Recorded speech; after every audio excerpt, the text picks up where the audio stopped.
نبی صلی اللہ علیہ وسلم نے بیان فرمایا کہ ایک شخص نے کہا کہ خدا کی قسم اللہ تعالیٰ فلاں بندے کی مغفرت نہیں فرمائے گا۔ اس پر اللہ تعالیٰ نے فرمایا، کون ہے جو مجھ پر قسم کھا رہا ہے کہ میں فلاں بندے کی مغفرت نہیں کروں گا؟ پس بلا شبہ میں نے فلاں بندے کی مغفرت کر دی ہے اور تیرے اعمال لغو اور باطل کر دیے ہیں۔ مسلم کتاب البر والصلہ۔ تفصیلی روایات میں یہ ہے کہ یہ دو دوست تھے، ایک گناہ کرتا تھا، دوسرا اس کو روکتا تھا۔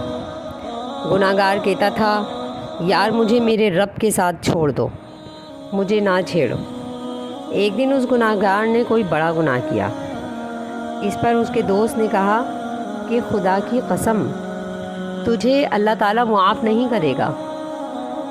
اور چونکہ یہ غیب سے متعلق بات تھی اور اللہ تعالیٰ کی بادشاہت میں ایک قسم کی مداخلت تھی، اس لیے اللہ تعالیٰ نے اس کو سخت سزا دینے کا اعلان فرمایا۔